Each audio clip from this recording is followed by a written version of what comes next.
जीवन एक बोझ है। कविता अपने माता पिता की बहुत लाडली थी।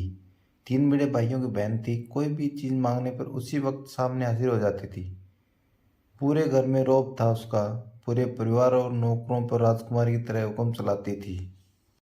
स्कूल में भी पूरा रौब था उसका। बड़े घर की लाडली जो थी। ऐसे ही उसने कॉलेज में दाखिला लिया। उसके ठाट बाट, बड़ी गाड़ी में आना जाना, हर दिन नए फैशन देखकर हर कोई उससे दोस्ती करना चाहता था। थोड़े ही दिनों में उससे के बहुत से दोस्त बन गए थे। पूरे कॉलेज में उसकी अपनी एक पहचान थी। इन दिनों उसके घर एक रिश्ता आया।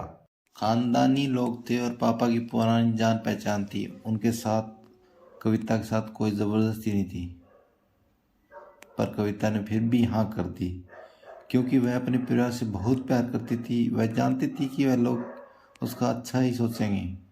लड़के का नाम राज था। राज काफी पढ़ा लिखा और समझदार लड़का था। ससुराल वाले भी बहुत अच्छे थे। ससुराल में कविता की जगह वैसी ही थी जैसे कि मायके में। कोई भी कार्य कविता की सलाह के बिना नहीं हो पाता था। सबकी लाडली बहू बन गई थी। फिर उसके घर एक बेटे का जन्म हुआ। राहुल कविता को जान से प्यारा था। पोता पाकर ससुराल वाले तो फूले नहीं समाते थे। कविता कभी कभी सोचती थी कि उसकी किस्मत कितनी अच्छी है। उसका हर अपना उसे कितना प्यार करता है, चाहे जीवन में कैसा भी समय आए। मेरे अपने हमेशा मेरे साथ हैं। मैं कभी अकेली नहीं हो सकती। इतनी खुशकिस्मत हूँ मैं। पर शायद कविता की खुशियों को उसकी अपनी ही नज़र लग गई थी। एक दिन वह अपने मायके जाने की जिद कर बैठी। राज को बहुत काम था, लेकिन वह फिर भी उसे ले गया। रास्ते में उनकी गाड़ी अन्य गाड़ी से टकरा गई। कविता, राज और राहुल बहुत बुरी तरह से जख्मी हो गए। काफी दिनों के इलाज के बाद राज और राहुल तो ठीक हो गए, लेकिन कविता पूरी तरह ठीक ना हो सकी। सर पर चोट लगने के कारण वह अपनी आंखों की रोशनी खो बैठी। अब कविता की किस्मत जैसी उल्टे पांव चलने लगी। मायके वाले कुछ दिनों तक उसे मिलने आते रहे, फिर कभी कभार फोन ही करके पूछ लेते कि अब कैसी हो। धीरे धीरे ये सिलसिला भी कम हो गया। ससुराल वालों की सहानुभूति कम होने लगी। घर में किसी को पास बैठने के लिए कहती तो जवाब मिलता, बहुत काम है, अब तुम भी हाथ नहीं बटा सकती। राज भी चिड़चिड़ा हो गया था। बस राहुल ही था उसके साथ, जिसके साथ हंसते खेलते उसका वक्त गुजरता। एक दिन कविता के हाथ से कुछ सामान गिर गया, जिसकी वजह से राहुल को हल्की चोट लग गई। कविता के सास ससुर ने राहुल को उससे अलग कर दिया कि कहीं उसके ना देखने की वजह से बच्चे का कोई नुकसान ना हो जाए। कविता अंदर से टूट चुकी थी। एक दिन उसने सबके सामने मायके जाने की इच्छा रखी तो राज उसे तुरंत मायके छोड़ आया, जैसे ही वह यही चाहता था। लेकिन राहुल को उसके साथ नहीं भेजा गया।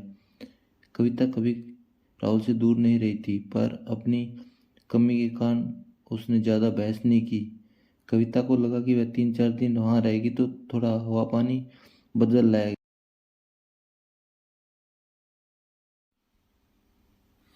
घर वाले भी इतने दिनों बाद उसे देखकर कितने खुश होंगे। कविता के घर पहुंचने पर सब लोग बहुत खुश हुए। खाने में सब कुछ कविता की पसंद का ही बना था। उसने अपने मम्मी पापा और भाई भाभीयों से दिल खोल कर बातें की। उनके छोटे छोटे बच्चे भी बुआ के साथ घुल मिल गए थे। रात को सोने के वक्त जब वह कपड़े बदलने लगे तो उसे पता चला कि उसका बैग भी तो बहुत भरा हुआ था।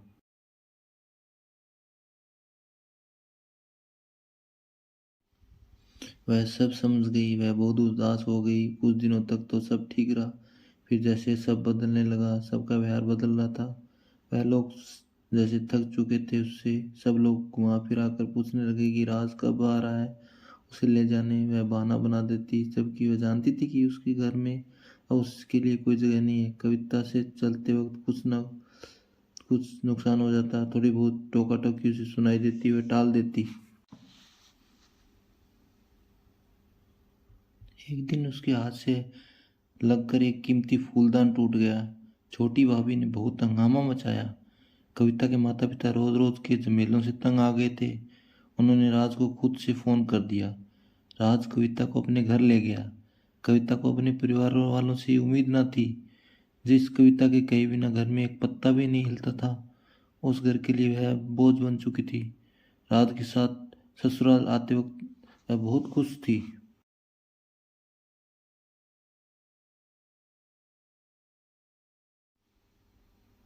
क्योंकि वह अपने घर जा रही थी, वह अपने जिगर के टुकड़े राहुल के पास। परंतु वह खुशी भी कुछ पल की ही थी। सारा बंदोबस्त पहले किया जा चुका था। कविता को सीधे ऊपर वाले कमरे में पहुंचा दिया गया। राहुल से दूर रहने की सख्त चेतावनी दी गई। एक काम वाली लता को उसकी जिम्मेदारी सौंपी गई, जो उसके खाने पहनने जैसी जरूरतों का ध्यान रखती। कविता ज्यादातर चुप ही रहती, कभी कभी काम वाली लता से थोड़ा बतिया लेती। उसके जरिए राहुल का पता चल जाता। सबकी लाडली बेटी और बहू सबके लिए लाडली से अब बोझ बन चुकी थी।